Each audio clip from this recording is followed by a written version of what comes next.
श्री पतंजलि महामुनये नमः। यमनियमांचा विचार केल्यानंतर सूत्रकार एका फार महत्वाच्या प्रकरणाला सुरुवात करतात। मुद्दा असा आहे की योगशास्त्रामध्ये, योगधर्मामध्ये, योगदर्शनामध्ये अहिंसा, सत्य, स्थेय, ब्रह्मचर्य, अपरिग्रह, शौच, संतोष, तपस्वाध्याय, ईश्वर प्रणिधान वगैरे केवळ या चांगल्या गोष्टी करा आणि वाईट गोष्टी सोडा असा उपदेश देत नाहीत। आतापर्यंत बरेच धर्मप्रवर्तक झाले, प्रेषक झाले, त्यांनी केवळ अमुक करा, अमुक करा, अमुक करा, तमुक करू नका, तमुक करू नका, तमुक करू नका एवढंच सांगितलं।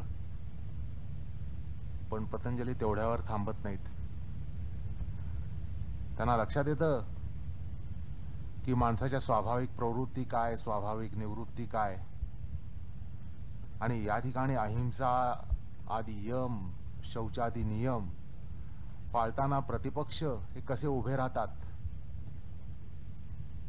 याची त्यांना जाणीव आहे। ही वास्तविकता जी आहे किंवा साधकाची जी कुचंबणा होते की हिंसा, असत्य, अब्रह्मचर्य, स्थेय, परिग्रह, अशौच वगैरे प्रतिपक्ष हे महारथी अतिरथी त्याच्या मार्गामध्ये असतात आणि त्यांचा मुकाबला करणं हीच खरी साधना असते। आणि म्हणून 33व्या सूत्रामध्ये एका अत्यंत महत्वाच्या प्रकरणाला ते सुरुवात करतात। वितर्क बाधा कुठले असतात त्या सांगतात आणि प्रतिपक्ष भावना कशी करायची किंवा त्यांचा मुकाबला कसा करायचा हे सांगतात। अर्थात वितर्क बाधा म्हणजे अहिंसा, असत्य, अस्तेय, ब्रह्मचर्य यांचे प्रतिपक्ष। अर्थात हिंसाचरण, अनृताचरण, स्थेयाचरण, अब्रह्मचर्याचरण, परिग्रहाचरण, अशौचाचार, असंतोष वृत्ती, आळस, खुशाल चेंडू वृत्ती, चैन, विलास, मौज, मजाक अशी वृत्ती आणि अनाध्यायी वृत्ती, अनीश्वर प्रणिधान किंवा ईश्वर अप्रणिधान अशा प्रकारचे हे प्रतिपक्ष, हे वितर्क असतात। या वितर्क बाधा साधकाला होत असतात आणि त्यावर प्रतिपक्ष भावना कशी करायची, अर्थात साधना काय असते, कशा प्रकारे अहिंसादी यम पाळावेत, कशा प्रकारे शौचादी नियम पाळावेत आणि त्यामधले वितर्कांचा मुकाबला कसा करावा अशा महत्वाच्या प्रकरणाला ते सुरुवात करतात। साधकाला अहिंसा, सत्य आदी पाळताना, योगाचे यमनियम पाळताना वितर्कांची बाधा होते। म्हणजे हा एक प्रकारचा इन्फेक्शनचा प्रकार असतो। तसं आपल्याला इन्फेक्शन हा प्रकार माहिती आहे, तसंच त्या ठिकाणी यमनियमांना इन्फेक्शन्स ही असतात आणि इन्फेक्शनच्या विरुद्ध जशी प्रतिजैवी असतात अँटीबायोटिक्स, तसाच या ठिकाणी अँटीबायोटिक्सचा प्रकार, प्रतिजैव्यांचा प्रकार हा सांगितला जातो। म्हणजे अहिंसेचा प्रतिपक्ष जो हिंसा त्याची बाधा झाली असताना, त्याचं इन्फेक्शन झालं असताना त्याच्यावर प्रतिजैव्य कुठलं, असत्याची बाधा, असत्याचरण, अमृताचरणाची बाधा होत असताना त्याच्यावर प्रतिजैव्य कुठलं, अशा प्रकारे वितर्कांवर प्रतिजैव्य सांगण्याचा प्रकार सूत्रकार या ठिकाणी आरंभ करतायत आणि म्हणतात वितर्क बाधने प्रतिपक्ष भावनम। वितर्कांची बाधा होताना किंवा झाल्यास त्यांच्या विरोधी म्हणजे प्रतिपक्षांची भावना करावी, अशा प्रकारे ते या प्रसिद्ध आणि महत्वाच्या प्रकरणाचं सूतोवाच करतात। या ठिकाणी असंही म्हणता येतं की स्वाभाविक प्रवृत्ती, आपल्या स्वाभाविक प्रवृत्ती या योगिक प्रवृत्तीला विरोधी म्हणून नेहमीच उभ्या असतात आणि आपला मुकाबला हा आपल्या स्वाभाविक प्रवृत्तींशी असतो। तर त्यामुळे त्याला वितर्क बाधा, योगांना वितर्क योगाच्या तत्वांना वितर्क. योगाची तत्व कुठली? या ठिकाणी यमनियम सांगितलेत. यमनियम हे योगाचा धर्म मांडत असतात, सांगत असतात. तर योगधर्म जे आहेत, अहिंसा, सत्य, अस्तेय, ब्रह्मचर्य, अपरिग्रह, शौच, संतोष, तप, स्वाध्याय, ईश्वर प्रणिधान, हे जे योगधर्माचे पैलू आहेत त्यांना विरोधी म्हणून दंड थोपटून आपल्या स्वाभाविक प्रवृत्ती उभ्या असतात. त्यामुळे या ठिकाणी वितर्क बाधा जी म्हटली आहे त्याचा अर्थ असा की अहिंसा हे जे तत्व आहे त्या अहिंसेचा वितर्क म्हणजे प्रतिपक्ष म्हणजे हिंसाचरण. सत्याचा प्रतिपक्ष किंवा सत्याची वितर्क बाधा म्हणजे असत्याचरण, अनृताचरण. त्यानंतर अस्तेय हे जे तत्व आहे त्याची वितर्क बाधा म्हणजे स्तेयाचरण. ब्रह्मचर्य हे जे तत्व आहे त्याची वितर्क बाधा म्हणजे अब्रह्मचर्य किंवा स्खलन. अपरिग्रह हे जे तत्व आहे त्याची वितर्क बाधा म्हणजे परिग्रहाचार, लोभी वृत्ती. आणि मग शौच त्याची वितर्क बाधा म्हणजे अशौच वृत्ती, अशौचाचार. आणि संतोष त्याची वितर्क बाधा म्हणजे असंतुष्ट वृत्ती. तप याची वितर्क बाधा म्हणजे आळस, प्रमाद, खुशाल चेंडू वृत्ती, वैषयिक प्रवृत्ती, विषयांमागे धावणं, मौज मजाल, विलास, चैन. त्यानंतर स्वाध्यायाची वितर्क बाधा म्हणजे अनाध्याय वृत्ती, हेळसांड. आणि ईश्वर प्रणिधानाची वितर्क बाधा म्हणजे अनास्तिक्य वृत्ती किंवा अनास्तिक्य वृत्तीतून घडणारा व्यभिचार, ईश्वर निंदा, ईश्वराविषयी अनादर, भगवत द्वेष, ईश्वर द्वेष. आणि त्याचबरोबर ईश्वर प्रणिधानापासून च्युती, त्या ठिकाणी सुद्धा प्रमाद घडणं. तर अशा प्रकारे ह्या वितर्क बाधा असतात. म्हणजे आपल्याला या वितर्कांची बाधा आपल्या स्वाभाविक प्रवृत्तीतून होत असते. ज्याला म्हटलं की हे इन्फेक्शन असतं. यमनियमांचे जी तत्व आहेत त्यांना इन्फेक्शन लागून आपल्या स्वाभाविक प्रवृत्ती उफाळून वर येतात आणि हा एक प्रकारचा ज्वर योगाला क्षीण करतो, आपल्या योगाला क्षीण करतो, छिन्न विच्छिन्न करत असतो. म्हणून ह्यांना वितर्क बाधा असं सूत्रकार म्हणतात. आणि अशा वितर्क बाधा झाल्या असताना, होत असताना प्रतिपक्ष भावना करावी असं या ठिकाणी सूत्रकार सांगतात.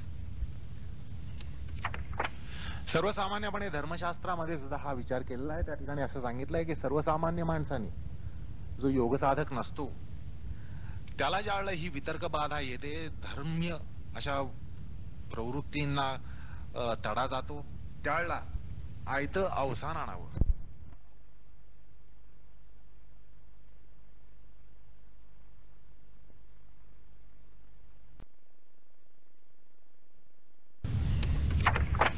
सर्वसामान्यपणे धर्मशास्त्रामध्ये सुद्धा हा विचार केलेला आहे. त्या ठिकाणी असं सांगितलंय की सर्वसामान्य माणसाने जो योगसाधक नसतो त्याला ज्यावेळेला ही वितर्क बाधा येते, धर्म्य अशा प्रवृत्तींना तडा जातो, तर त्यावेळेला आयतं अवसान आणावं असं धर्मशास्त्र सांगतं.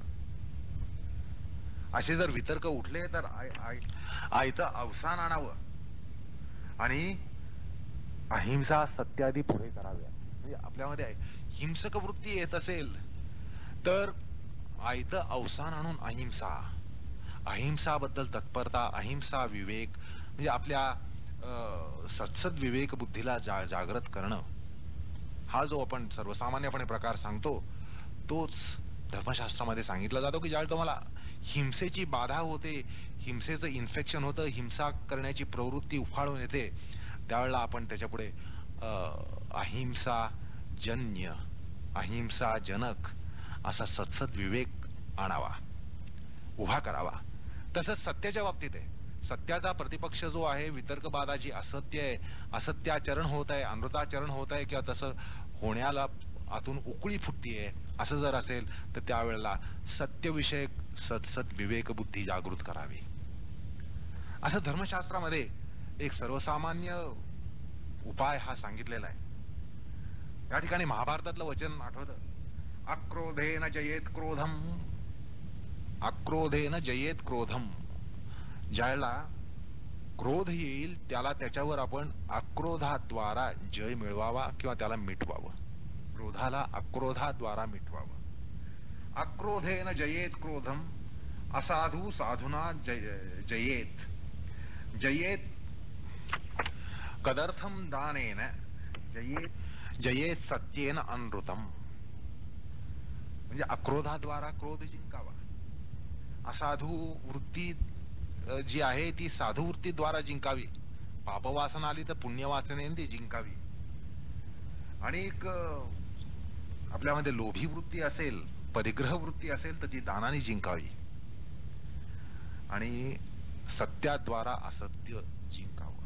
अशा प्रकारे धर्मशास्त्रामध्ये सर्वसामान्य माणसांसाठी उपाययोजना सांगितली जाते. अर्थात वस्तुनिष्ठतेनं, वास्तविकतेनं जर आपण या समस्येकडे पाहिलं तर हा जो उपाय आहे तो अत्यंत अवघड आहे, किंवा किंबहुना तो जमत नाही असं आपल्याला लक्षात येतं.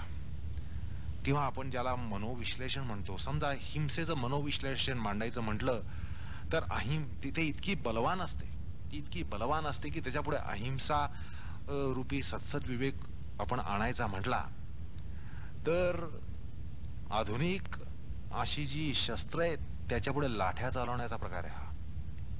खरोखर असं होतं की हे जे वितर्क आहेत ते इतके बलाढ्य आहेत, इतके बलाढ्य असे आहेत की त्यांना अहिंसेद्वारा थांबवायचं म्हणजे हिंसेला अहिंसेद्वारा, असत्याला सत्याद्वारा थांबवायचं, थोपवायचं म्हणजे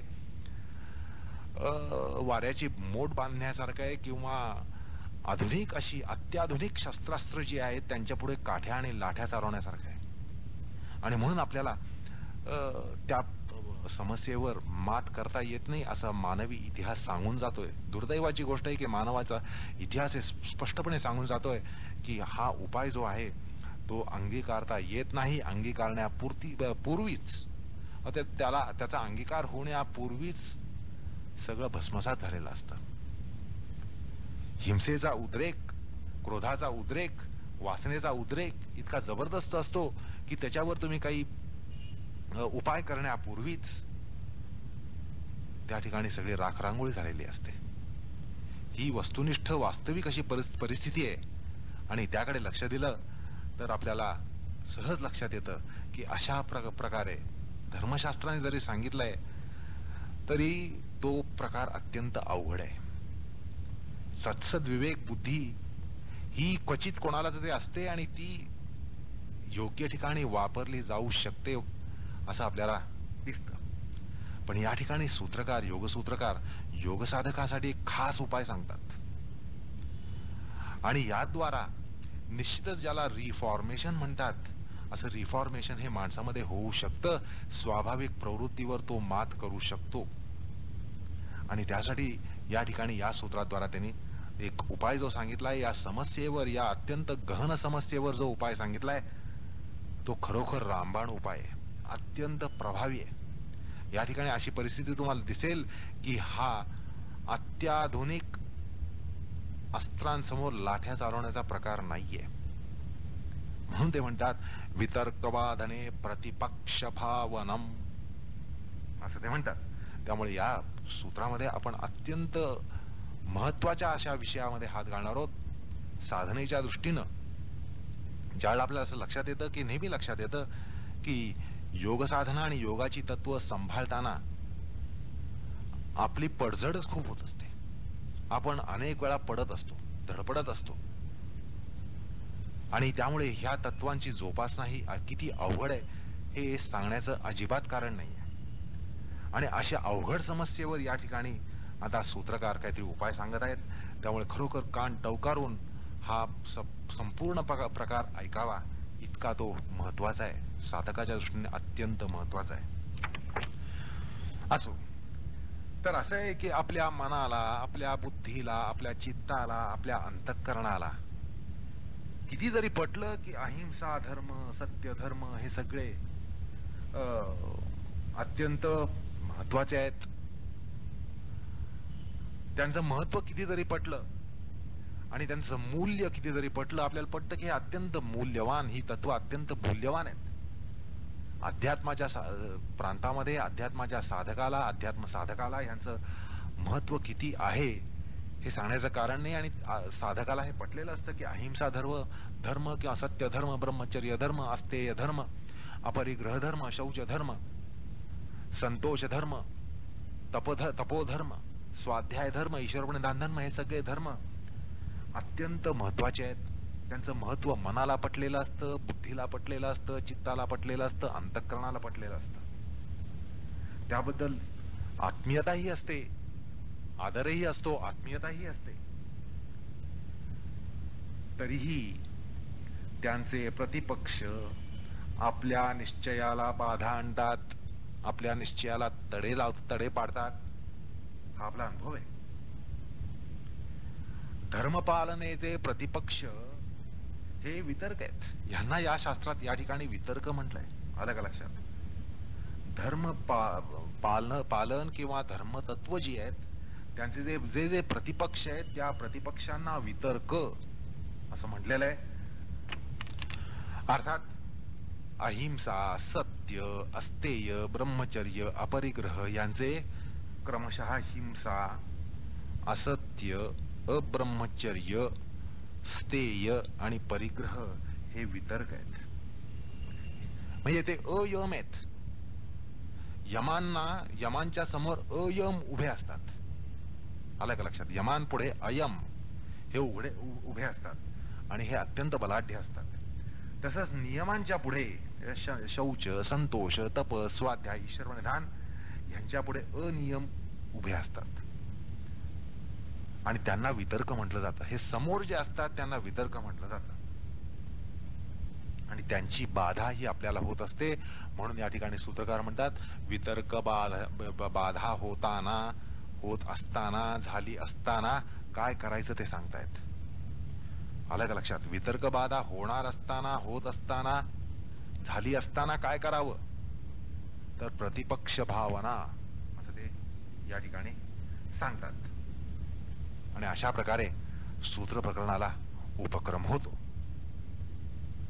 भाष्यकार भाष्याला सुरुवात करतात वितर्का हिंसादय. वितर्क कुठले? हिंसादय, हिंसा, असत्य वगैरे. म्हणजे यमांचे प्रतिपक्ष जे आहेत, अयम अनियम जे आहेत ते वितर्क आहेत. आणि असे वितर्क येण्यानं यमनियमांच्या पालनामध्ये, यमनियम धर्मांमध्ये त्यापासून आपला भ्रंश होतो, आपलं पतन होत असतं, आपलं स्खलन होत असतं. आणि ज्यावेळेला असं स्खलन होत असतं, होणार असतं, त्यावेळेला आपण असहाय्य होऊन दीन दुबळ्या वृत्तीनं हातपाय गाळून बसणं हा उपाय नाहीये. आलं का लक्षात?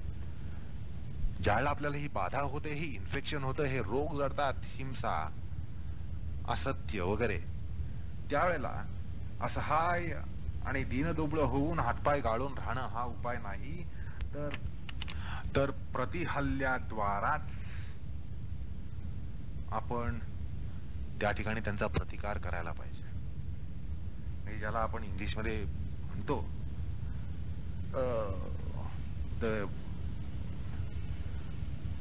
Attack the way of defence.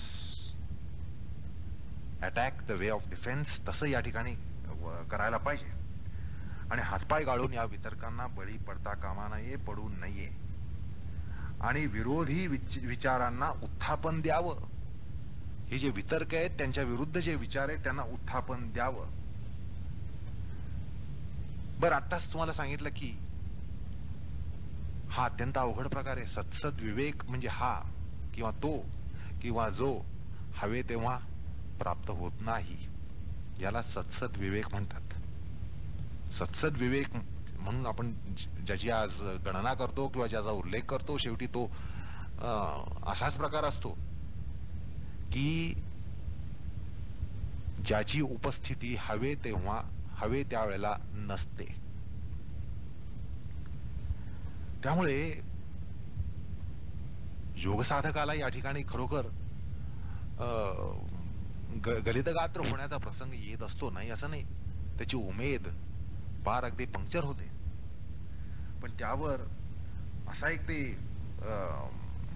उपाय सांगतात की त्या ठिकाणी आपण बळी न पडता विरोधी विचारांना उत्थान द्यावं. आणि आता सांगितलं हा अत्यंत अवघड प्रकार आहे. तुम्ही विचार आणेपर्यंत त्यांनी त्याचं कार्य करून टाकलेलं असतं. हिंसा उफाळून वर येते, त्याचा उद्रेक होतो. तुम्ही अहिंसा म्हणेपर्यंत, नुसता उच्चार करेपर्यंत हिंसा होऊन गेलेली असते. आणि मग म्हणून ते म्हणतात की आपल्यामध्ये एक आपण वृत्ती अशी निर्माण करायला पाहिजे की आत्मनिंदा करण्याची वृत्ती आपल्यामध्ये ही यायला पाहिजे. आत्मनिंदा करून आपण सत्सद विवेकाला डिवचून त्याला उठवायला पाहिजे, हलवायला पाहिजे. गीतेमध्ये अशाच संदर्भामध्ये म्हटलंय, आत्मैव रिपुरात्मनः, आपला आत्माच आपला शत्रू असतो. 6व्या अध्यायामध्ये 5वा श्लोक आहे. पुन्हा योगाध्याय, ध्यान योगाध्यायामध्येच हा उपाय, हा निर्देश आलेला आहे. अत्यंत उचित असा हा निर्देश आहे. आपणच आपले शत्रू असतो, आपल्या प्रवृत्तीच आपले शत्रू असतात. आणि त्यामुळे या ठिकाणी आत्मनिंदा करण्याची वृत्ती साधकामध्ये असायला पाहिजे. अर्थात हा उपाय ऐकून असंही म्हणणारा असेल की काय, शेवटी मी तुम्हाला मागाशी सांगितलं की अण्वस्त्रधारी असे जे वितर्क आहेत त्यांच्या पुढे प्रतिपक्षाच्या काठ्या काय उपयोगाच्या. अण्वस्त्रधारी असे जे वितर्क आहेत त्यांच्या पुढे प्रतिपक्ष भावनेच्या लाठ्या काठ्या काय करणार. आणि या ठिकाणी असंही अपेक्षित नाही की धर्मभ्रष्ट, भोगलंपट आणि पाशवी, हिंसक, सत्यभ्रष्ट, अट्टल दरोडेखोर, नीतिभ्रष्ट, लोभसम्राट, द्विपाद पशु, असा जो माणूस आहे ना, अशा माणसाला बाबा तू सर्वसंग त्यागी असा परिव्राट हो असं काही सांगितलं जात नाहीये. आलं का लक्षात. हा जो या ठिकाणी पूर्वपक्ष उभा केला गेलाय त्यात वास्तवता आहे, नाही असं नाही. पण या ठिकाणी असं पहिल्यांदा सांगावं असं वाटतं की हे बघा, आम्ही जे या ठिकाणी प्रतिपक्ष भावना सांगतोय, ही प्रतिपक्ष भावना आम्ही योग साधकाला सांगतोय. आलं का लक्षात. आम्ही योग साधकाला प्रतिपक्ष भावना सांगतो. आम्ही ही प्रतिपक्ष भावना जो पाशवी आहे, पाशवी असा जो आहे, हिंसक जो आहे, किंवा जो धर्मभ्रष्ट, भोगलंपट, सत्यभ्रष्ट, अट्टल दरोडेखोर, नीतिभ्रष्ट, लोभ सम्राट, द्विपाद पशु असा जो आहे, अशा द्विपाद पशुला आम्ही सर्वसंग परित्यागी परिव्राट हो असं सांगत नाही आहोत. हा पहिल्याने मुद्दा लक्षात घ्या. आलं का लक्षात. तर या ठिकाणी योग साधकाला उपदेश दिला जात आहे. असे ज्या वेळेला जिभेला अमृताची सवय आहे किंवा तोच त्याचा धर्म आहे, त्याला तो हरिश्चंद्र हो किंवा तुला आम्ही हरिश्चंद्र करू अशा प्रकारे कुठलंही राजकीय स्वरूपाचं आश्वासन या ठिकाणी शास्त्रकार देत नाहीयेत. आलं का लक्षात. की जो ज्याला खोट्याची सवय आहे, ज्याच्या जिभेचा धर्म खोटं बोलणे, अनृत हा ज्याच्या जिभेचा धर्म आहे, त्याला आम्ही तुला हरिश्चंद्र करून सोडू, पी हळद आणि हो गोरी अशा प्रकारे कुठलंही आश्वासन या ठिकाणी दिलं जात नाहीये. या ठिकाणी प्रस्तुत हे आहे की ज्यानं योगधर्माचा मनोमन स्वीकार केलेला आहे, योग साधक ज्यांनी योगधर्माचा मनोमन स्वीकार केलेला आहे आणि त्या धर्म पालनेबद्दल जो तत्पर असून जर त्याला वासना छिद्रातून पाप डोकावून वर येत असेल तर निर्वेद राहून त्यानं आपली धर्मसेना सत्सद सेना ह्याला जाग करायला पाहिजे. तो करू शकतो. योगसाधक जो असेल तो करू शकेल. आलं का लक्षात?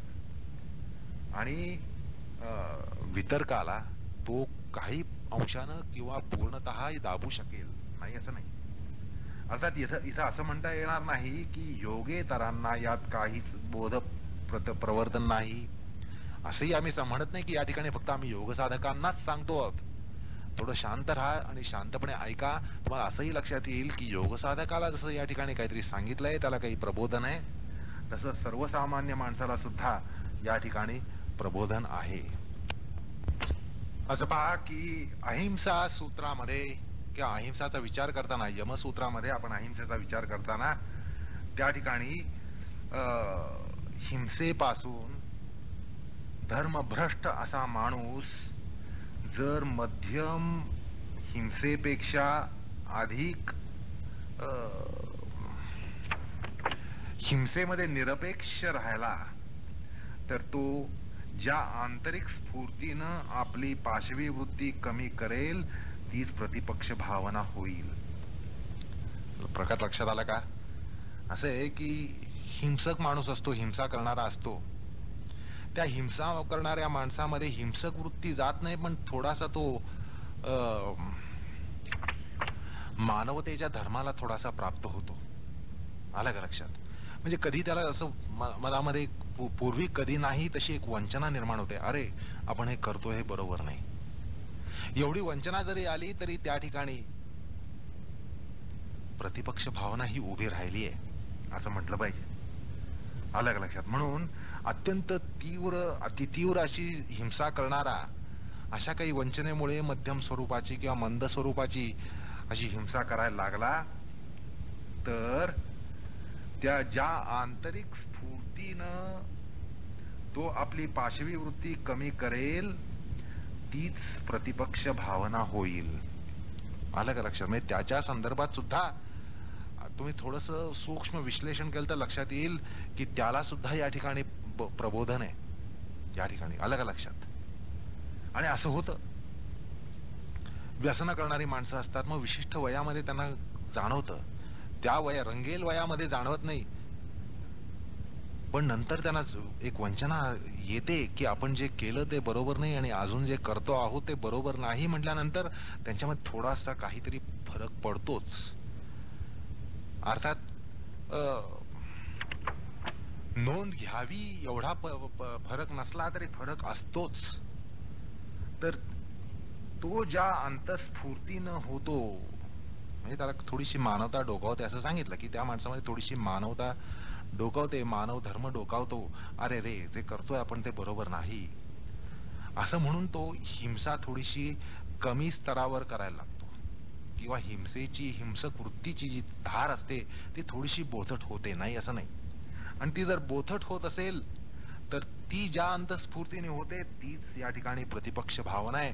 म्हणजे या ठिकाणी आम्ही असं म्हणत नाही हिंसा होत असताना अहिंसेचा पुठ्ठा धरा, हिंसेचा पूर येत असताना अहिंसेच्या पुठ्ठ्याने थोपवा, असत्याचा पूर येत असताना सत्याचा पुठ्ठा त्याने थोपवा असा आम्ही वाऱ्याची मोठ बांधण्याचा प्रकार सांगत नाही आहोत. तुम्ही छल मांडून तसं म्हणताय. या ठिकाणी थोडस सूक्ष्म विश्लेषण जे आहे ते लक्षात घ्या.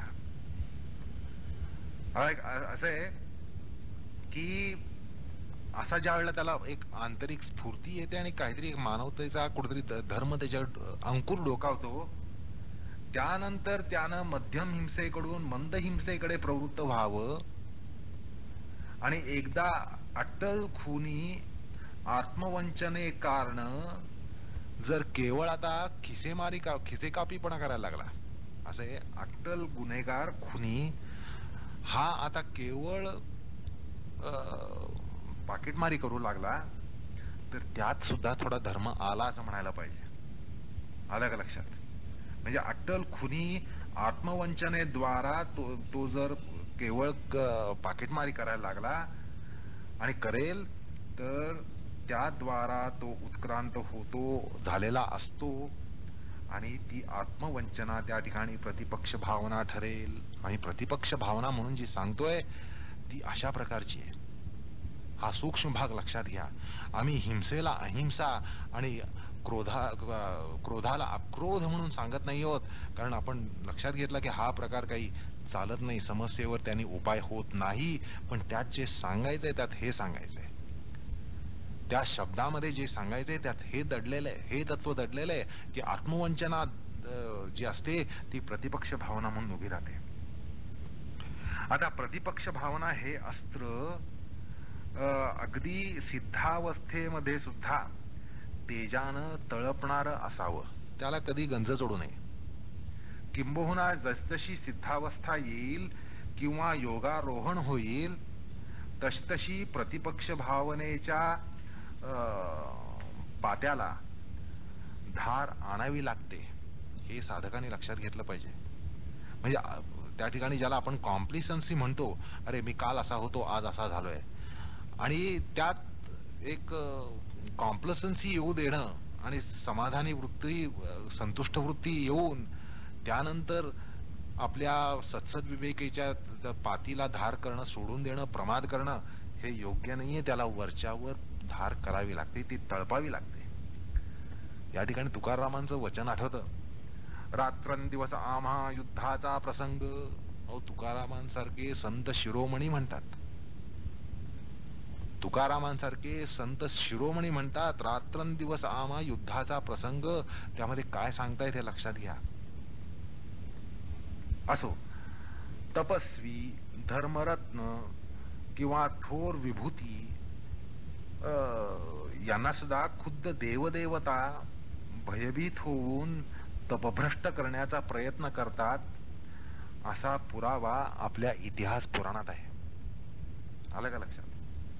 की असे जे तपस्वी असतात, धर्ममेरू असतात, विभूती असतात, ऋषी मुनी, ज्यांना तपभ्रष्ट करण्याचा प्रयत्न घाबरून, हे देवदेवता घाबरून, अप्सरा घाबरून, देवदेवता घाबरून अप्सरांना पाठवतात आणि त्यांना तपभ्रष्ट करण्याचा प्रयत्न करतात, असा प्रकार आपल्या इतिहासामध्ये नोंदलाय. आलं का लक्षात? खुद्द सूत्रकारच हा प्रकार पुढे सांगणार आहेत.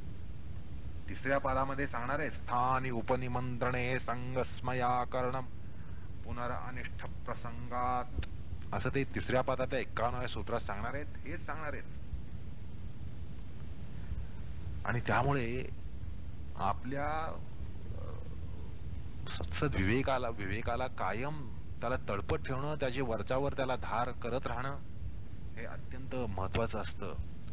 ही जी प्रतिपक्ष भावना आहे ती आपल्या अंतःकरणामध्ये सतत असायला पाहिजे, जागरूक असायला पाहिजे. योगसाधकाच्या मनात सतत जागरूक असायला पाहिजे. हिंसावृत्ती प्रबळ झाल्यावर त्याला हलवून उठवणं हा योगसाधक नव्हे. आलं का लक्षात? अहो, जो सत्सद विवेक बुद्धीला झोपी जायला सोडतो तो साधक कुठला? असो, एकंदरीत या प्रस्तुत सूत्रामध्ये योगधर्माला किंवा योगधर्माचा जो अवलंब करतो त्याला वितर्क बाधा झाली तर त्याने प्रतिपक्ष भावना करावी, असा आशय या सूत्रामध्ये स्पष्टतः आलेला आहे. आणि योगेतरांना आत्मोद्धार करण्याचा सुद्धा हा एक उपाय या ठिकाणी आलेला आहे. असं हे एकूण सूत्र तात्पर्य या ठिकाणी इतकं विशाल आहे. योगसाधकाला तर महत्वानी आहेच, विशेषतेनं आहे, इतरांना सुद्धा त्याच्यामध्ये प्रबोध आहे, असं आपण आताच पाहिलं. असो, आपण या ठिकाणी वितर्क काय असतात हे पाहिलं. अहिंसेची हिंसा, अहिंसेला हिंसा ही वितर्क आहे, वितर्क बाधा आहे. सत्याला असत्य ही वितर्क बाधा आहे. या जोड्या आपण पाहिल्या, परस्पर विरोधी जोड्या पाहिल्या. समोरासमोर कोण असतात, योगधर्म स्वाभाविक प्रवृत्ती, यांना आपण समोरासमोर उभं करून त्यांची ओळख करून घेतली. हे योग पक्ष आहेत आणि हे योग प्रतिपक्ष आहेत, ह्याच्यात आपल्याला जाणीव आहे. अहिंसा म्हणजे त्याच्या समोर हिंसा दंड थोपटून उभी असते. सत्य म्हणजे त्याच्या समोर असत्य दंड थोपटून उभी असते. तर आपण त्यांचा परिचय करून घेतला. पण या ठिकाणी भाष्यकार सांगताना, हा प्रकार सांगताना थोडं मनोरंजकतेनं सांगतात यदा अस्य ब्राह्मणस्य हिंसादयो वितर्का जायेरन् हनिष्यामि अहम् अपकारिणम् अनृतम् अपि वक्ष्यामि द्रव्यम् अपि अस्य स्वीकरिष्यामि दारेषु च अस्य व्ययायी भविष्यामि परग्रहेषु च अस्य स्वामी भविष्यामि इति. अशा प्रकारे प्रतिपक्ष वितर्क बाधा होते हे भाष्यकार सांगतात. काय म्हणतात की जेव्हा एखाद्या ब्राह्मणाला, ब्राह्मण म्हणजे जात नव्हे, ब्राह्मवृत्तीचा जो आहे योगसाधक हा ब्राह्मवृत्तीचा असावा लागतो, त्याला ब्राह्मण म्हणावं, योग्याला ब्राह्मण म्हणावं. धर्ममार्गावर जो असतो तो ब्राह्मण म्हणजे जात निर्देशक असा हा शब्द नाहीये. तर जेव्हा अशा ब्राह्मण वृत्तीच्या माणसाला, योग्याला, धर्मपांथेयाला जर हिंसादी वितर्क उठले तर तो अंतःकरणामध्ये, चित्तामध्ये क्षोभित होतो आणि अंतस्थ असा एक स्फोट असतो, त्या ठिकाणी विस्फोट असतो, उद्रेक असतो. आणि मग तो काय म्हणतो, मनातल्या मनात म्हणतो, कारण तो ब्राह्मण वृत्तीचा आहे, उघडपणे म्हणत नाही तो, आतल्या आत तो म्हणतो. त्याला वाटतं मी अपकारीची हत्या करीन, माझा जो अपकारी आहे, माझ्यावर जो अपकार करतो, मला जो त्रास देतो, मला जो उद्वेग देतो, त्याची मी हत्या करीन. हत्या करीन म्हणजे काय लगेच त्याचा खून पाडीन असं नाही, त्याला त्रास देईन. कारण आपण हिंसा याचा अर्थ खूनच असा घेतला नाहीये. जीवानिशी मारणं हीच हिंसा नाहीये. शब्दबाणाने, वाग्बाणाने एखाद्याला विद्ध करणं हे सुद्धा हे हिंसेच आहे, कार्य आहे किंवा हिंसा आहे, ही हिंसाच आहे. असो, तर या ठिकाणी मी त्याची हिंसा करीन असं त्याला मनात वाटतं की ह्याला मी काहीतरी उद्वेग दिला पाहिजे, ह्याला मी काहीतरी त्रास दिला पाहिजे. खोटं बोलीन, त्याच्यासाठी मी खोटं बोलीन. तो अपकारी आहे, त्याचं नुकसान व्हावं म्हणून मी खोटं बोलीन, त्याचं धन अपहरण करीन. एवढंच काय, त्याच्या स्त्रीशी दुराचार करीन. अशा प्रकारे वितर्कांची बाधा वेगवेगळ्या श्रेणीची असते. इन्फेक्शनच्या अनेक श्रेणी असतात. थोडंसं इन्फेक्शन आणि अति इन्फेक्शन असं जे म्हणतो, त्या ठिकाणी थोड्याशा इन्फेक्शन पासून जबरदस्त इन्फेक्शन पर्यंत प्रकार संभवू शकतो. अगदी मी त्याला त्रास देईन पासून त्याच्या स्त्रीशी सुद्धा व्यभिचार करीन इथपर्यंत त्याच्या मनामध्ये हे वितर्क येतात. वितर्क ज्वर जो आहे तो उफाळून येतो. मग त्याच्या संपत्तीवर अधिकार घेईन वगैरे वगैरे, त्याला त्याची लुटमार करीन. अशी वितर्क बाधा होत असते मनातल्या मनात. तो करेलच असं नाही, पण मनातल्या मनात हा वितर्क येऊ शकतो, येत असतो. आता हे जे योगभाष्यकारांचं या ठिकाणी स्पष्टीकरण आहे ते क्रोधमूलक वितर्क आहे, हे लक्षात घ्या. हे वितर्क कसे येतात ह्याचा आपण या ठिकाणी आता विचार करणार आहोत. काही वेळेला वितर्क हे क्रोधमूलक येतात. रागाने आपल्याला क्रोध निर्माण होतो, आपण क्षोभित होतो आणि त्या क्षोभामुळे, चित्त क्षोभामुळे, रागामुळे, क्रोधामुळे आपण आपल्यामध्ये असे वितर्क डोकं वर काढतात. आला का लक्षात? तर हा क्रोधमूलक अशा वितर्काचा प्रकार या ठिकाणी भाष्यकाराने शब्दांकित केलेला आहे. आणि यामागे सुद्धा सिद्ध तपस्वींचं मनोविज्ञान डोकावतं. असं आहे की जनसामान्यांच्या संदर्भात क्रोधाचा बाप काम असतो. तुमच्या आमच्या सामान्य लोकांना क्रोधाचा बाप हा काम असतो असं गीतेमध्ये सांगितलंय. संगात संजायते कामात क्रोधाभिजायते. संगानं काम निर्माण होतो, कामानं क्रोध निर्माण होतो. म्हणजे संगाचा पुत्र काम, कामाचा पुत्र क्रोध. म्हणजे क्रोधाचा बाप काम आणि क्रोधाचा आजोबा संग. तर जनसामान्यांच्या दृष्टीनं व्यक्त काम ज्यावेळेला उफाळतो, काम वाढतो, कामना, इच्छा, वासना वाढतात, त्यावेळेला क्रोध हा विस्फोटित होतो. इच्छेने, ईर्षेने पेटलेला माणूस हा खरोखर पेटलेला असतो आणि त्यात क्रोधाची अभिव्यक्ती ही वारंवार होत असते. आलं का लक्षात? म्हणून आपल्या इथं कामाने पेटला, ईर्षेला पेटला असं आपण म्हणतो. ईर्षेला पेटला म्हणजे तो खरोखरच आतून आगीचा डोंब असतो त्याच्या अंतःकरणामध्ये आणि मग त्याचा स्फोट हा वरच्यावर होत असतो. त्यामुळे जो क्रोधी माणूस असतो ना, ज्याला क्रोध असतो त्याला काम नाही असं म्हणताच येत नाही. हे मनोविज्ञान आहे, हे मनोविज्ञान आहे. असा आपल्याला कोणी माणूस दिसणार नाही, साधू संत दिसणार नाही, सिद्ध दिसणार नाही, ऋषीमुनी दिसणार नाही की ज्याच्यामध्ये कुठेतरी आपल्याला क्रोध दिसतोय पण क्रोध आहे पण काम नाहीये, असं होत नाही. तर मानवी मनोविज्ञानामध्ये क्रोध आहे म्हणजे काम आहे. कारण गीतेत म्हणते संगात संजायते कामः कामात क्रोधः जायते. तर अशा प्रकारे क्रोधाचा विस्फोट हा काम वाढण्यानं, ईर्ष्या वाढण्यानं, आकांक्षा वाढण्यानं होत असतो. आणि सिद्धावस्थ तपस्वींमध्ये तो अव्यक्त काम क्रोधाला व्यक्त करतो. महर्षी विश्वामित्रांचं उदाहरण आहे या ठिकाणी, इतिहासातलं उदाहरण आहे. त्यांचं चरित्र म्हणजे तपस्वीचं एक तपस्वीचं जे मनोविज्ञान आहे त्याचा नकाशा आहे. विश्वामित्रांच्या तुम्ही चरित्राकडे बघा तर त्यांचं जीवन म्हणजे तपस्वीच्या मनोविज्ञानाचा नकाशा आहे. त्यांनी काम जिंकल्यावर त्यांना क्रोध जिंकावा लागला असं दिसतं.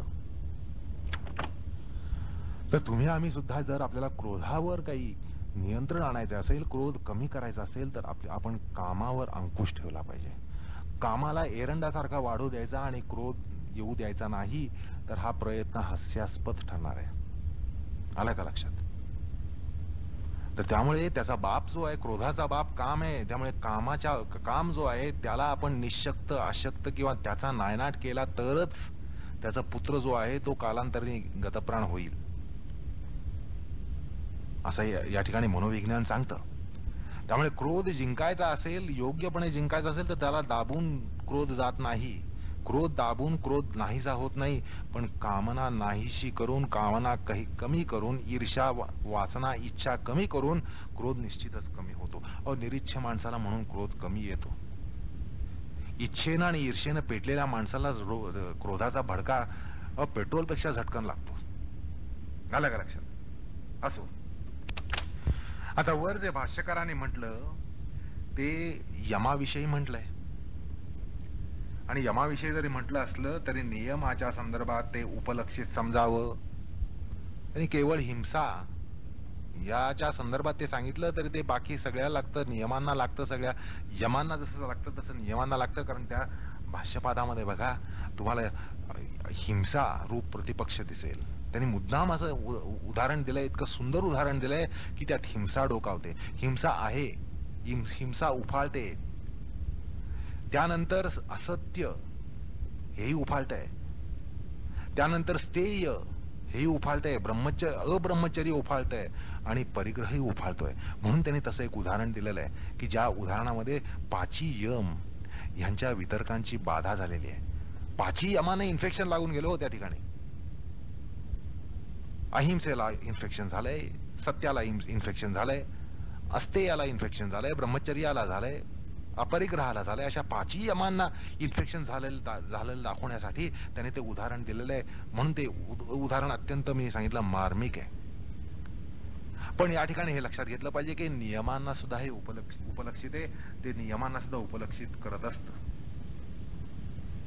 मी शौच पाळणार नाही किंवा शौचामध्ये प्रमाद हा जो आहे तो शौचाचा प्रतिपक्ष आहे. किंवा मी असंतुष्ट राहून भोगार्जन करण्याच्या मागे लागीन, कधी संतुष्ट वृत्तीत राहणार नाही. हे अजून पाहिजे, अजून पाहिजे, अजून पाहिजे, अजून पैसा अडका पाहिजे, संपत्ती पाहिजे, धनधान्य समृद्धी पाहिजे, अशा मी भोगार्जनाच्या मागे लागेन, संतुष्ट मुळीच राहणार नाही.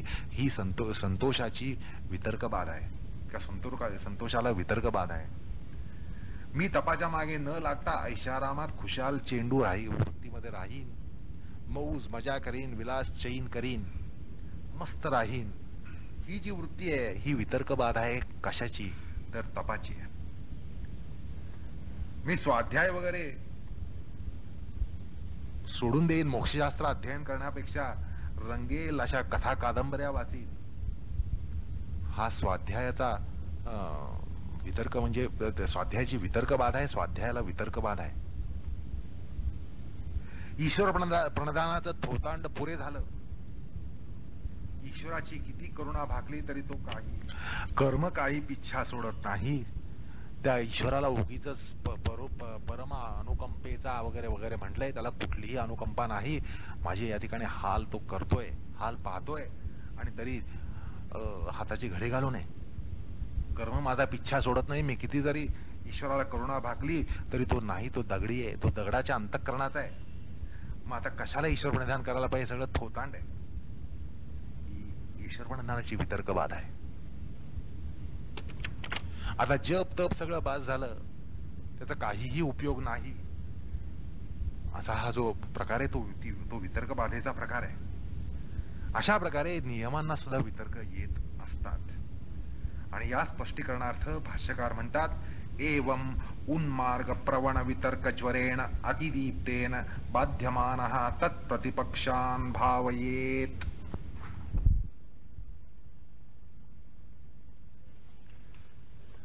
भाष्यकारांचं विवरण असं आहे की त्या उन्मार्गीय वितर्क ज्वरानं प्रदीप्त झालेल्या अंतःकरणामध्ये त्या ठिकाणी प्रतिपक्षाची भावना करावी. आणि हे जे म्हटलंय यामध्ये जे सूक्ष्मता आहे ती तुम्हाला आधीच विवरणामध्ये सांगितली. आणि आता हे भाष्यकाराने जे या ठिकाणी विवरण सांगितलंय त्यामध्ये तो रहस्यार्थ दडलेला आहे.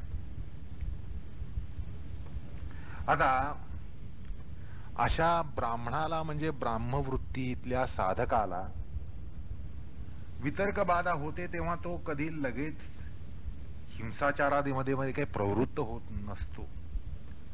तर त्याचं चित्त पहिल्यांदी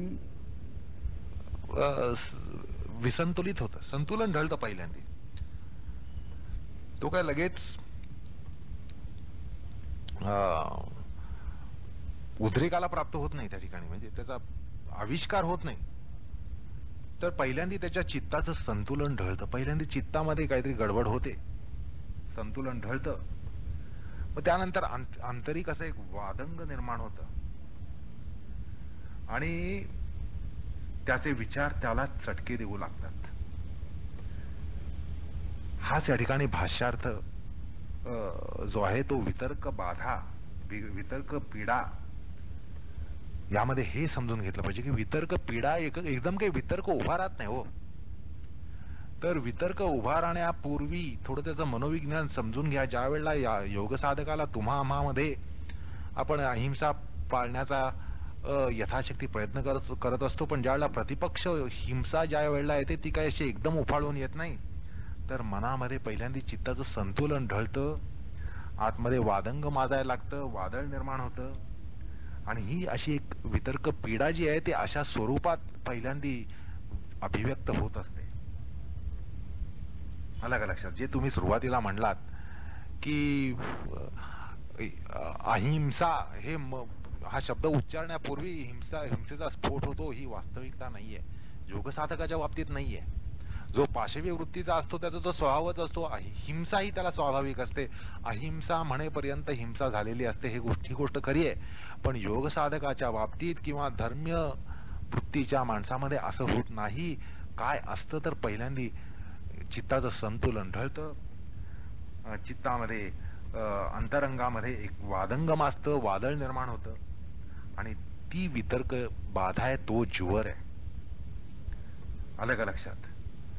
आणि एक त्यामुळे साधकानं, योग साधकानं किंवा धर्म्य वृत्तीच्या माणसानं प्रतिपक्ष करायचाच आहे, जो आहे तो अहिंसा अहिंसा अहिंसा असा घोष करायचा नाहीये, करावा लागत नाही, करायचा नसतो. तर त्यावेळेला काय करायचं असतं? आत्मनिर्भरसना करायची असते. आलं का लक्षात? तुम्ही जे सुरुवातीला म्हणलात, पूर्वपक्षकार म्हणलात की हिंसा उफाळून येताना अहिंसेचा पुठ्ठा उभा करायचा, असा प्रकार नाहीये. हिंसेचा वितर्क होत असताना मनामध्ये अहिंसेचा जप करायचा नाही, अहिंसा म्हणून बोंबलत सुटायचं नाहीये. तर काय करायचंय? तर आत्मनिर्भरसना करायची आहे. आणि भाष्यकार या प्रतिपक्ष भावनेचा प्रकार सांगताना म्हणतात की अशा वितर्क बाधा पोचलेल्या सद्वृत्तीच्या सत्प्रवृत्तीच्या ब्रह्मवृत्तीच्या साधकानं माणसानं योग्यानं योग साधकानं आपल्यालाच डिवचावं. आपण आपलीच कीव करावी, आपण आपलीच खुणा करावी. आलं का लक्षात? आणि म्हणावं, काय म्हणावं त्या ठिकाणी, अरे रे काय हा अधपात, काय हे अधपतन. घोर संसार अंगारानं निरंतरपणे दय्य झालेल्या मी सर्व प्राण्यांना अभय निरवंचना देण्याचं अभयदान देऊन मी योगधर्माचा अंगीकार केला, योग साधना घेतली, अध्यात्म मार्ग स्वीकारला आणि त्या धर्माचं सेवन केलं आणि हिंसा, अनृत, अब्रह्मचर्य वगैरे उन्मार्गीय धर्मांचा जो त्याग केला, तोच मी एखाद्या कुत्र्याप्रमाणे, कुत्रा जसे आपली वांत पुन्हा टाकतो ना, मी ज्या गोष्टींचा त्याग केला, हिंसा, असत्य, अब्रह्मचर्य, स्थेय, परिग्रह, अशौच वगैरे या सगळ्या योगविरोधी धर्मांचा जो मी त्याग केला, तोच मी आज कुत्र ज्याप्रमाणे आपली वांत पुन्हा चाटतो तसंच मी आज श्वानवत व्यवहार करत आहे. धिक्कार असो या माझा, धिक्कार असो या माझा. म्हणजे मी ज्या हिंसा, अनृत, स्थेय आदींना व्रतस्थ होण्यासाठी वांत केलं, त्या सगळ्यांची वांती केली, त्यांचा त्याग केला, त्यांना पुन्हा मी ग्रहण करू पाहत आहे. धिक्कार असो या माझा. अशा प्रकारचा हा प्रतिपक्ष भावनेचा प्रकार आहे. आलं का लक्षात? नुसतं तुम्ही म्हटलं तसं हिंसेच्या पुढे अहिंसेचा पुठ्ठा धरत नाही आम्ही. हिंसेच्या पुढे अहिंसेचा पुठ्ठा धरत नाही आहोत, लाठ्या चालवत नाही आहोत. अशा प्रकारे ही आत्मनिर्भत्सना आम्ही करतो आणि या साधकांनी करावी असं शास्त्र सांगतंय. भाष्यकारांचं या ठिकाणी वक्तव्य असे, घोरेषु संसार अंगारेषु पच्यमानेन मया शरणम उपागतः सर्वभूताय प्रदानेन योग धर्म स खल्वाहम त्यक्त्वा वितर्कान् पुनस्तान् आददान तुल्यः श्ववृत्तेन इति भावयेत् यथा श्वावान्तवलेहि तथा त्यक्तस्य पुनरादादन इति. अशा प्रकारे ही प्रतिपक्ष भावना आहे. आणि या ठिकाणी हा शास्त्रकार सांगतात की कुठल्याही प्रतिपक्षाला अशा प्रकारे भावना करायला पाहिजे. थोडक्यात म्हणजे प्रतिपक्ष भावनेचा विशेष अर्थ ही आत्मनिर्भत्सन आहे. ही आत्मनिर्भत्सन आहे. आलं का लक्षात? आणि तेव्हाच ती प्रतिपक्ष भावना घडू शकेल जेव्हा योगधर्माचा आश्रय सर्वभावानं घेतला असेल. मध्यम मार्गीयानं जितक्या अंशानं किंवा सौम्यतेनं त्या धर्माचा स्वीकार केला असेल तितक्या अंशेनच तो प्रतिपक्ष करावा. असंही त्यात एक गणित आहे असं ते म्हणतात. तुम्ही जितक्या तीव्रतेने व्रत घेतलंय तितक्या तीव्रतेने आत्मनिर्भत्सना करायला पाहिजे. अर्थात वितर्कांना थारा देऊन त्या जर अधर्माचरण घडेलच तर निदान त्याचा परिणाम काय होईल याचं एक चित्र आपण साधकानं आपल्या पुढे उभं करायला पाहिजे. पापाचारांपासून म्हणजे त्याला दूर होता येतं. सर्वसामान्यांनी आरंभावस्थ साधकांनी काही योगधर्माचा आत्यंतिक स्वीकार केलेला नसतो. आपण काही लगेच व्रतस्थ होत नाही. योगसाधक काय असतात हे एकदम काही व्रतस्थ होत नाहीत. अहिंसेचं व्रत घेतलं, सत्याचं व्रत घेतलं म्हणजे हे न पेलणाऱ्या गोष्टीत आपण काय लगेच व्रत घेत नाही. आपण पाहिलं अणुव्रत, महाव्रत हे प्रकार पाहिले. त्यामुळे प्रस्तुत योगभाष्याप्रमाणे श्वव्यापारवत प्रतिपक्ष भावना करण्याची पात्रता नसते. त्यांना कर्मविपाकाद्वारा पापाचरणाविषयी पूर्वालेख दाखवतात सूत्रकार. असे या ठिकाणी आपण काय पाहिलं प्रतिपक्ष भावना की जो योगी व्रतस्थ होतो आणि व्रतस्थ झाल्यावर जर वितर्क बाधा आली तर त्यांनी अशी आत्मनिर्भत्सना करणं स्वाभाविक आहे. पण तुम्ही आम्ही व्रतच घेत नाही तर आपण असं कुठे म्हणणार की मी कुत्र्याप्रमाणे माझी वांती पुन्हा घेतोय. आपण काही वांतच केलं नाही. आपण हिंसा वांत केली नाही. आपण स्थेय वांत केलं नाही की योगधर्म पाळीन असं आपण म्हणतो आपल्यासारखे सौम्य साधक. त्यामुळे आपण काही एवढी आत्मनिर्भत्सना करू शकत नाही पण आपण काय करायचं तर या ठिकाणी यानंतर सूत्रकार एक आलेख आपल्या पुढे मांडणार आहेत कर्मविपाकाचा, आणि त्याच्यातून ते सांगणार आहे की त्याला योग्य असं आपण प्रतिपक्ष भावना करावी. जितकं इन्फेक्शन असेल तितक्या प्रमाणामध्ये आपण अँटीबायोटिक घ्यायला पाहिजेत. थोड्याशा इन्फेक्शनला मोठा डोस घेणं हे योग्य नाहीये.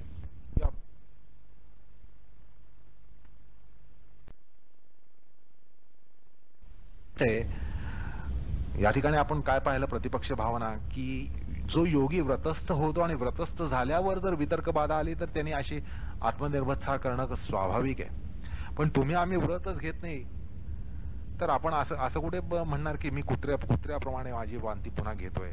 आपण काही वांतच केलं नाही, आपण हिंसा वांत केली नाही, आपण स्थेय वांत केलं नाही, अब्रह्मचर्य वांत केलं नाही, केवळ योगधर्म पाळीन असं आपण म्हणतो आपल्यासारखे सौम्य साधक.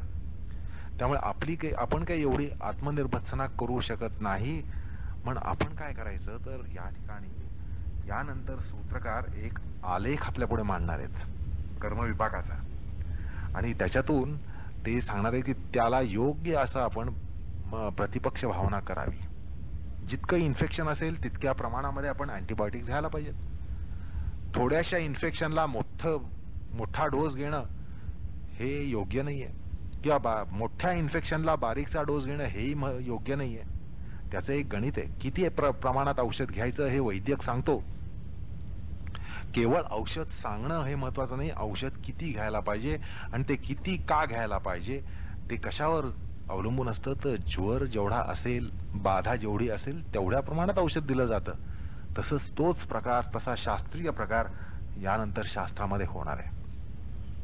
त्याचा आलेख हा पुढल्या योगसूत्रामध्ये होणार आहे. सर्वात विस्तार काय असं योगसूत्र यानंतर येणार आहे 34वं, त्यात हे सांगितलं जाईल.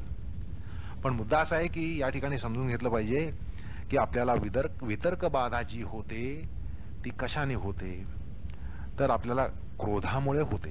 क्रोधामुळे आपण संतप्त होऊन अधर्म करून बसतो, आलं का लक्षात? किंवा लोभामुळे काही वेळेला होतं की एखाद्या गोष्टीचा लोभ होतो आपल्याला आणि त्या लोभामुळे आपण अधर्म करून बसतो. किंवा मोहापायी आपल्या हातनं अधर्म घडतो. किंवा अहिंसेतून किंवा कुठल्याही यमातून किंवा नियमातून भ्रष्ट होण्याचं कारण, पतन होण्याचं कारण एकतर क्रोध किंवा लोभ किंवा मोह. ह्यांना जर आपण काही कह्यात ठेवण्याचा प्रयत्न केला तर निश्चितच आपल्याला वितर्क बाधा ही कमी होते आणि होऊ शकते. त्यामुळे आपल्याला एकदम हिंसेच्या समोर अहिंसेची सेना उभं करणं, असत्याच्या पुढे सत्याची सेना उभं करणं असा प्रकार करायचं कारण नाहीये या ठिकाणी. तर हे सगळे वितर्क कुठलाही असो, अहिंसेपासून ईश्वरनिधानापासून पर्यंत कुठल्याही योग तत्वाला बाधा येते, वितर्क बाधा निर्माण होते, उभी राहते, म्हणजे त्या ठिकाणी एकतर लोभ असतो किंवा क्रोध असतो किंवा मोह असताना जर आपण काही ठेवलं तर प्रतिपक्ष भावना ही आपल्याला यशस्वीपणे उभी करता येत असते, असं या ठिकाणी साधकाने समजून घेतलं पाहिजे. तर हे धर्म आपल्यामध्ये रुजू व्हायचे असतील तर आपण ह्यांच्यावर ताबा मिळवला पाहिजे. पहिल्यांदा सगळ्यांचा बाप म्हणजे संग. संगात संजायते कामः. संग करणं, विषय संग करणं, विषयांमध्ये गुंतणं, याच्यामुळे माणसामध्ये काम वासना निर्माण होते आणि ती निर्माण झाली की क्रोध. गीतेतला श्लोक तो मननीय आहे. संगात संजायते कामः, कामात क्रोधो विजायते, क्रोधात भवति सम्मोह, सम्मोहात स्मृतिविभ्रमः, स्मृतिभ्रंशात बुद्धिनाशो, बुद्धिनाशात प्रणश्यति. अशी एक सुंदर मालिका सांगतात भगवान श्रीकृष्ण सांगतात. आणि त्यामुळे ह्याचं सगळं आद्य मूळ कुठे आहे तर विषय संघामध्ये आहे, कामामध्ये आहे. त्यामुळे त्याला थोपवलं पाहिजे. आता सांगितलं की आपल्या या सगळ्या वितर्कांचं कारण जे आहे ते क्रोधात आहे, मोहात आहे, लोभात आहे. त्यामध्ये आपण जर काही नियंत्रण आणलं तर निश्चितच वितर्क बाधा ही कमी होत असते. तर आपण हा जो प्रकार आहे, हे जे सबंध प्रकरण आहे त्याचा या ठिकाणी आता विचार करणार आहोत. पण ही जी वितर्क बाधा आता सांगितली ती कशा प्रकारे होते, कुठल्या कारणानं होते, कुठल्या तीव्रतेची होते, या सगळ्याचा आराखडा, याचा नकाशा पुढल्या सूत्रात येणार आहे. आलं का लक्षात? वितर्क का उठतात, वितर्क बाधा का उठते, आणि कुठल्या माध्यमातून उठते, आणि ती कुठल्या तीव्रतेची असते, ह्या सगळ्यांचा विचार हा पुढल्या सूत्रात होणार आहे. आणि त्याला अनुसरून प्रतिपक्ष भावना करायला पाहिजे असं शास्त्रकारांना सांगायचंय. या ठिकाणी सगळं गणित आहे. जितक्या प्रमाणात वितर्क बाधा आणि ज्या कारणानं वितर्क बाधा आली त्याच्यावरनं त्याच्यावरचा प्रतिपक्ष भावनेचा वापर हा शास्त्राला सांगायचा आहे. आणि तो सगळा प्रकार हा पुढल्या सूत्रात आहे, 34व्या सूत्रात आहे. त्यामुळे त्याचा विचार आपण पुढल्या प्रसंगात करणार आहोत. कृष्णार्पणमस्तु.